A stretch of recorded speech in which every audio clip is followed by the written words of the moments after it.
Hello everyone, welcome back to another episode of Thoughts on Leaders, an initiative by Thoughts on Education by collegedunia.com. So today we are having Professor Prabhu Aggarwal, who is the president of NIIT University, Nimrana, Rajasthan. So welcome to the show, sir. I would start off with a small brief introduction of yours. So Professor Prabhu Aggarwal, a bachelor's from IIT Kanpur and MBA and PhD from University of Washington. Professor Aggarwal started his academic career with Foster School of Business, University of Washington, and thereafter spent close to 20 years at Mason School of Business College of William and Mary, Williamsburg, Virginia, as faculty and assistant dean. He has held the position of founding vice chancellor of Opijindal University, Raigad from 2014 to 2018, where he is credited with crafting the foundation and arches on which the institution stands today. Welcome to the show, sir. Thank you. Thank you for the invite, and I'm glad to be part of the Thoughtful Leaders program organized by you. Thank you I'm so looking much. forward to my interactions with you and talking to your potential audience. Thank you so much, sir. So, beginning with the interview, so the first question is being a leader of NIIT University. So, what is your philosophy of leadership and how would you describe your leadership style? Thank you, Konark, for that question. Well, leadership is a very personal issue, and I would say that it's developed over time. If you trace back my career, I have spent maybe in my last 35 years since my postgraduate studies in my entire life in academia, other than some time as a chief learning officer of a very large conglomerate also. And what I have lived in and grew up in is a very flat hierarchy in the US especially and in academic institutions. So given the flat hierarchy, I have evolved also into a leader who believes in flat hierarchy. So for me, leadership is inclusiveness. My leadership style includes empowerment. My leadership style includes authenticity, meaning who I project who I am. My leadership style reflects openness and transparency and accessibility. And lastly, I believe that as a leader, I am there to be a coach and a mentor to my team to achieve their results, both personal and professional. So that has been the cornerstone of my leadership style over the last 20, 25 years, especially given that I've grown up and lived my professional life in academic environment primarily. So that probably is the best way to describe it. Okay. So, moving ahead, sir, so do you have any extracurricular activities and programs to enhance the skills of the students or expose them to real world challenges? Now, in the context of NIIT, if this question is being asked, the answer is a yes. Like, let's just take the example of a computer science BTech student. Today, as much as we are very interested, or the student has to learn the fundamentals of engineering and should have good exposure to core capabilities as well as functional skills, programming skills, analytic skills. I think even more important are skills that they need to develop, which will stay with them for a much longer period of time. These programming skills and other skills may actually be irrelevant 4 years down the road because of technology changing so quickly. But it's the skills such as critical thinking, communications, problem solving, which are vital. So I think what I'm trying to say here is that we have designed a curriculum which is very thoughtfully looking at embedding a good dosage of liberal arts, liberal studies, self-discovery, R&D, industry connect programs into our curriculum. In fact, almost 30% of our curriculum is customizable by the student. Okay. So we believe that a student should pursue his choices, be given maximum flexibility. Interestingly, we have a lot of clubs and activities, and we have developed a concept of activity-oriented curriculum, meaning while the student is engaged in activities like sports or drama or theater or photography, we actually can give them credit if they do a limited amount for each of these courses. NIIT University is a fully residential campus. We believe learning takes place 24/7. So classroom teaching is not our basis of developing the student. So the emphasis on soft skills, on life skills, on the other ones that I mentioned are more important in my mind in developing the whole individual. We also have this very strong industry practice program. Every student spends 6 months with our industry partner in the last semester. And it's not an internship. It's actually, they are on the job. They go work there. So if we put all this together, you can see where this is evolving. It's a very unique and pedagogically advanced way of thinking. Okay. So, talking about the extracurricular activities, I just remember I visited NIIT University campus a year and a half back. So I was told that if you had to come in early in the morning, we have it. Students go on a trekking beside the hills we are having. They camp in the night as well. So I just like the culture of taking students on a small trek. Actually making them see what life skills actually are, and how do people actually survive in those areas. So that is also another good thing which I saw in NIIT University. So although you have answered my third question along with this, the curriculum, and I think that is the best part of an academician.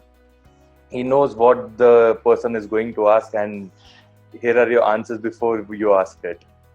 Okay, so moving ahead to the next question. How did the transformation from Chief Learning Officer at Jindal Steel and Power Limited to the founding member of a university take place, and what were your learnings from the transition specifically?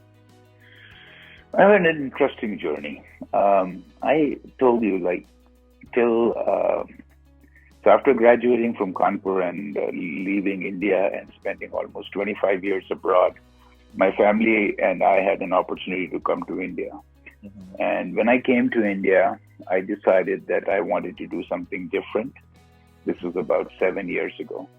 And I ended up working with a very large company as the chief learning officer. And my job was very interesting. It was to develop internal capabilities within our existing managerial pool, senior management, as well as create a talent pool. So that was a fascinating journey that was going on. And while this was going on, this new university concept that came up happened simultaneously. Okay. And the group decided that I would be the natural choice to go forward and lead it since of my academic background. So I never actually left the chief learning officer's position, to be honest. But I continued, but I took on the additional responsibility of setting up a brand new university on engineering and management. In fact, they were amazing learnings. So when you look at the regulatory environments, when you look at the building a cadre of faculty, marketing and admissions, those are very unique in the Indian context. And I guess being from outside in the college environment, those are things that I had to learn very, very quickly. Right.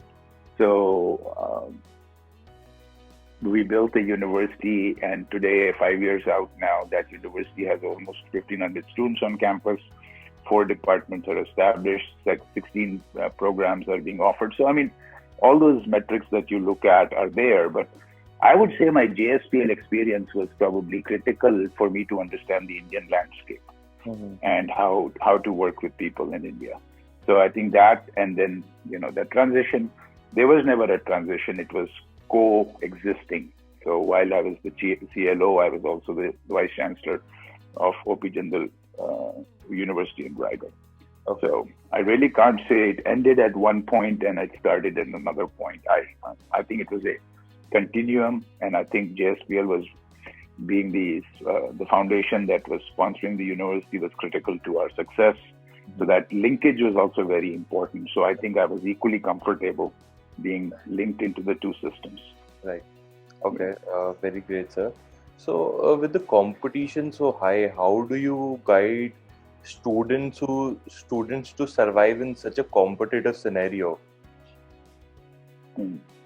Well, competition has been high forever. I don't see how it's changed. I think today's students have more options. In fact, I think competition is going down, to be honest. Okay. I was thinking, in my opinion, when I was graduating in the 80s, I think, or I was a school student in the 70s, and I had to choose college. I mean, there were limited options. I mean, all I could do was either aspire to go to the IITs, or if I am a biology student, I would aspire to go to the medical colleges. And there were no concepts of private universities, private colleges, and so on and so forth. Today's student has so many more options, right?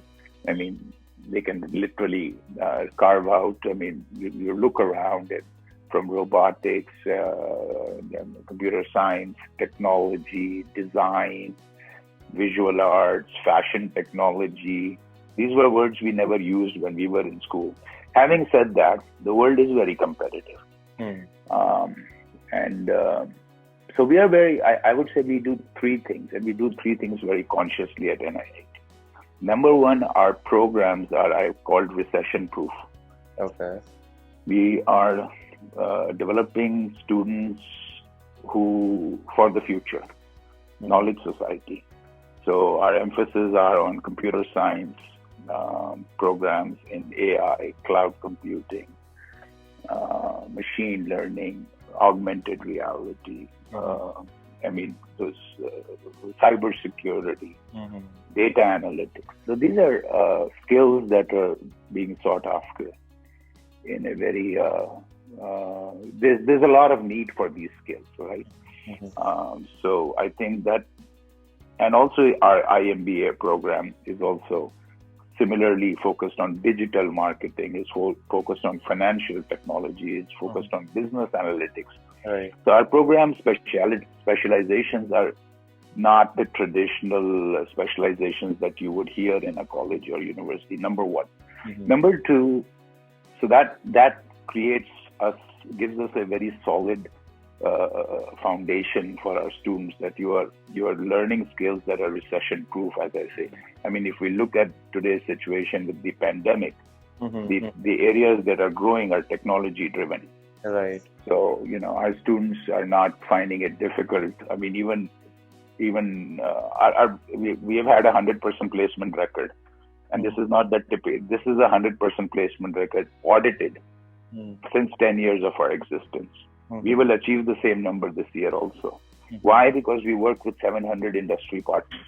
Right. And the 700 industry partners are critical to our success, because we have developed relationships. As I told you, all our students, undergraduate students, will spend a whole semester, 6 months, with their industry partners. And these are very big names in the industry, in the spaces that I have already discussed. Right. And 75% of those students, 3 months into their internship, get a PPO.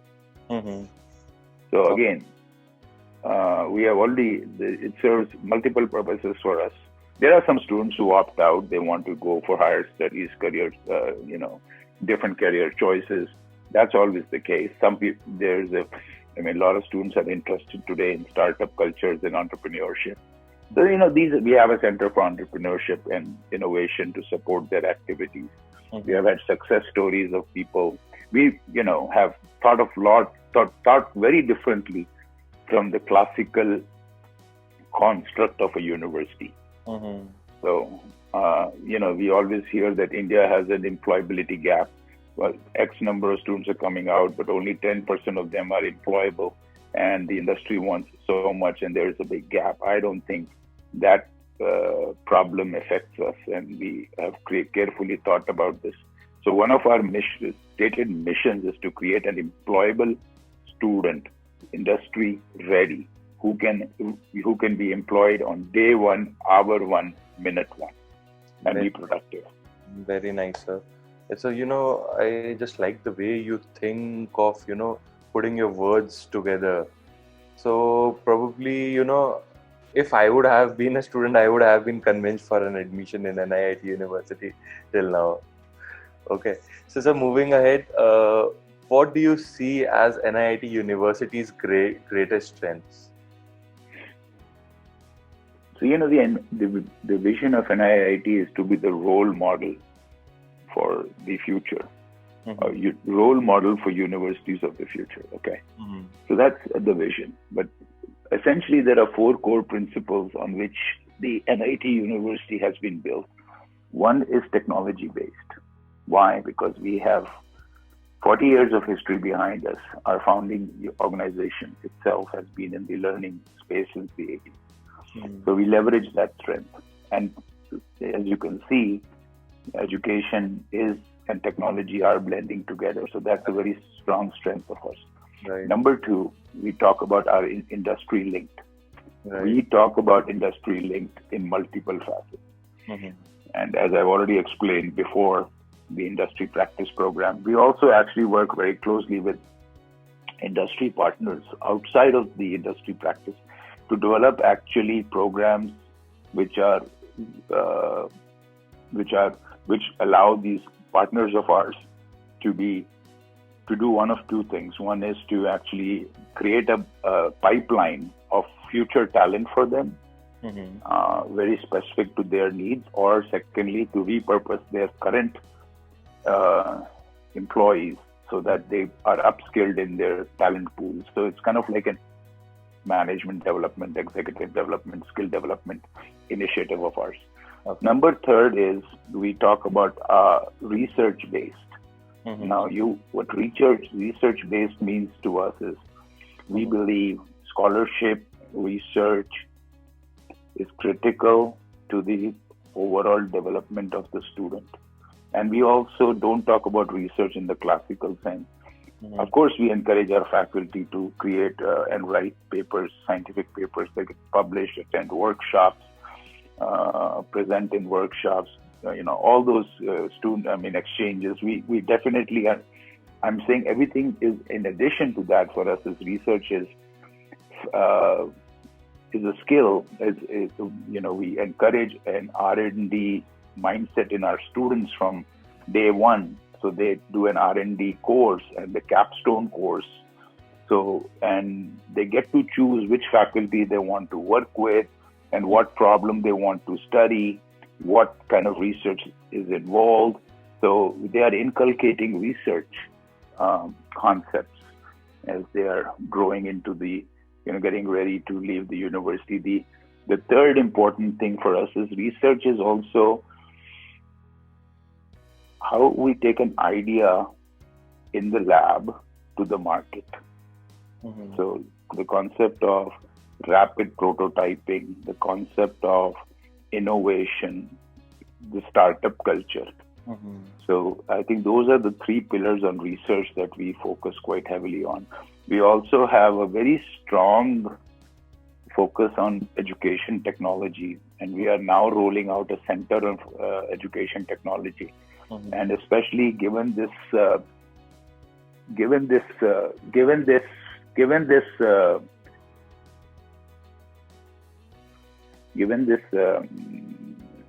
I should say transition from a traditional classroom teaching model to blended teaching from home, technology enabled, has created a lot of issues around what does learning from home mean, what are the best practices, what are the sociological and psychological ramifications of this to both the teachers and the students.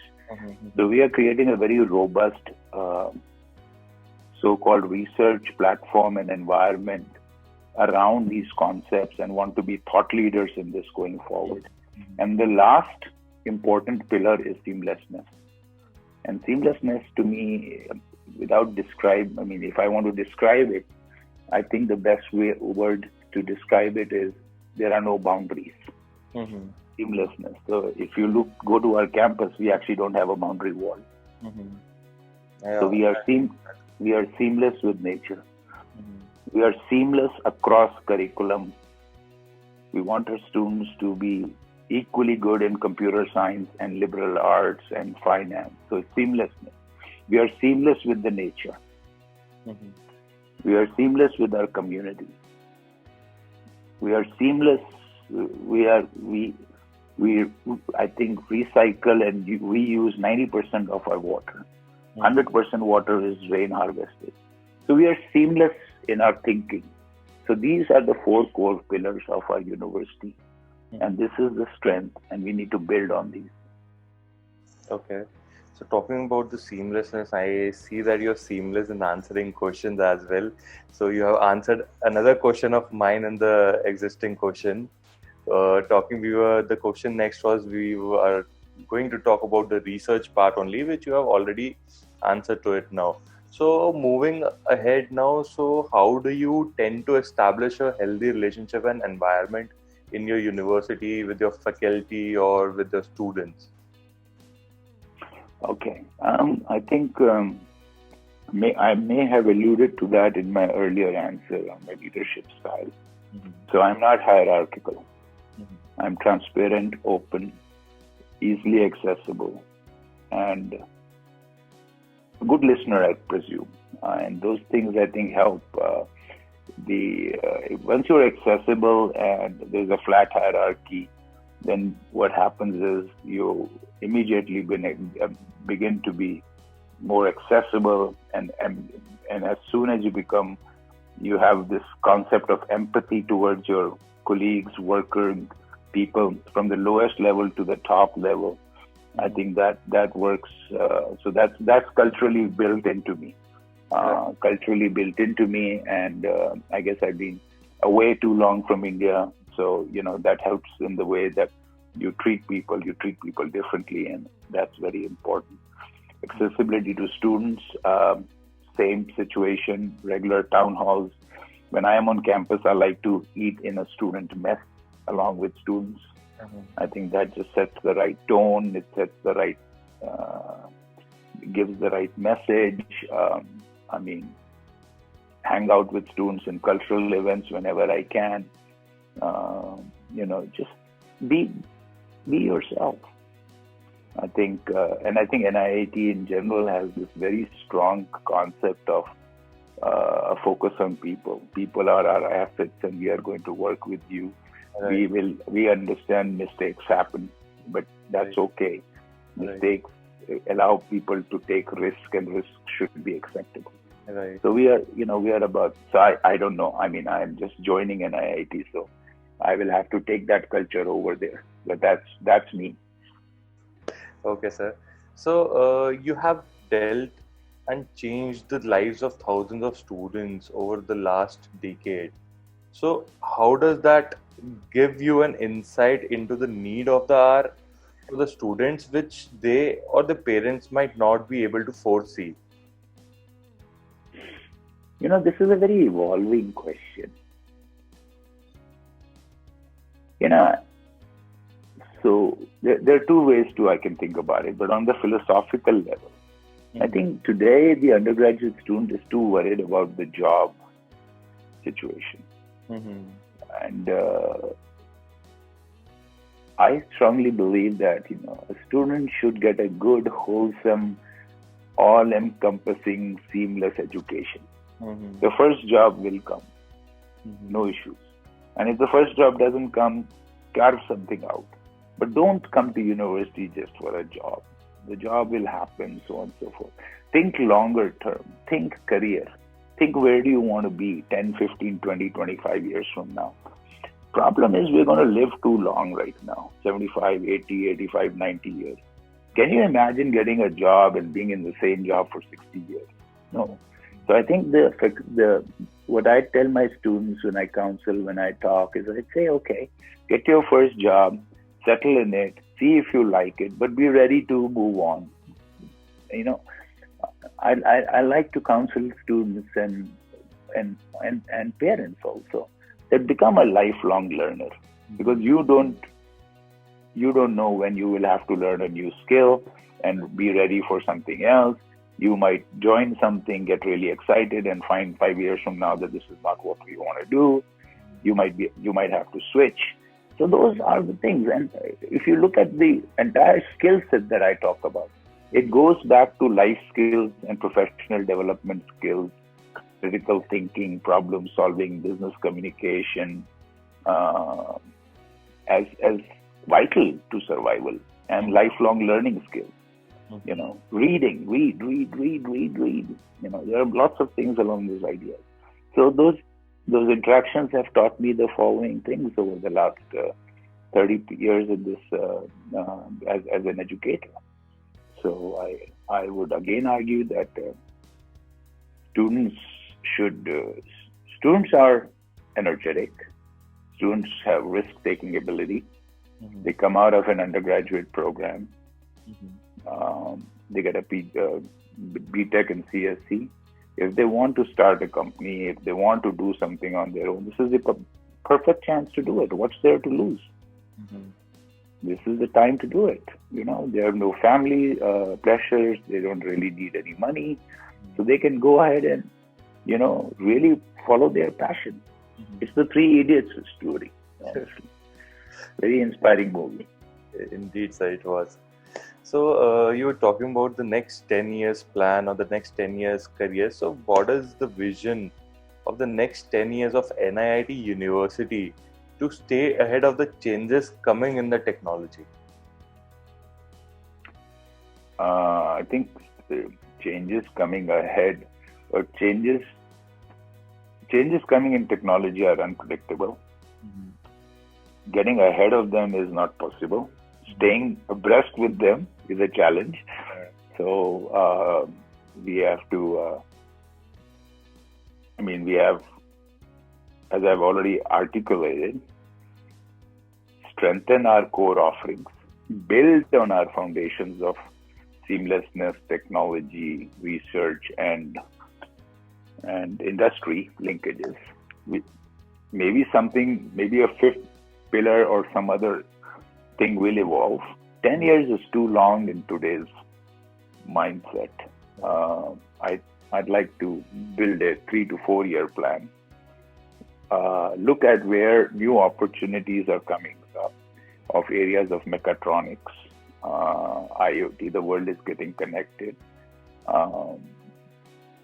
Fundamental industries are getting disruptive, from the automobile industry to the power industry. What are the challenges there? Look at how, as I said, a big focus of ours going forward in the next 2-3 years is going to be on EdTech. Create a very robust, research-driven program around education technology. We are also contemplating offering degree programs in education technology and related issues like sociology of education and behavioral sciences in the education area, the economics of education. So I think there are a lot of open opportunities that we have to build on. We have to continue strengthening what we already have, and we need to continue looking at where we will be going in the next 2, 3, 4 years. So I think I'd kind of leave it at that. It's a constant exercise. Right. Okay. So one last question, any message you would like to give to the aspiring students who are looking towards to join NIIT University in the coming admission season? In fact, I'm going to give this message to all aspiring students, not just to NIIT University. Follow your passion. Number one. Number two, before getting into a university, go visit them, take a look, make sure you're comfortable, you're enjoying the ambience, the things that are happening there. Number 3, it should offer to you what you are looking for in terms of your overall career goals, not a degree goal. So is it going to meet your aspirations if you want to pursue higher education, or you want to do research, or you want a job? And 4th, go have fun and make those important issues. 4 years of college are going to be the most precious times of your life, by the way. And beyond classroom, think about hostel life. Think about the friends you will make. Think about, even after 40 years, my entire social network is my IIT Kanpur batchmate. And the same thing will happen to every college-going student now. So that is, I think, some of the 4 or 5 metrics that you need to look at. Beyond the usual metrics that you are focused on, how much is the fees, how much are job and all that stuff. It's okay, that's practical, worth looking at. But beyond that, you need to go beyond, and it's not NIIT or any other university. You choose. You have a lot of options. You're very lucky people. Right. We were not lucky. You are lucky. Make choices. Make informed choices. Right. Thank you so much, sir. That was such an insightful message for the students, and it was an insightful interview as well. So everyone, this was Professor Prabhu Aggarwal, President NIIT University, with us on the episode of Thoughtful Leaders and Initiative by Thoughts on Education. Thank you so much for speaking with us, sir. Thank you, everybody, and thank you for listening or logging in. Wherever you are, stay safe, and look forward to interacting with you somewhere in the future. Bye-bye.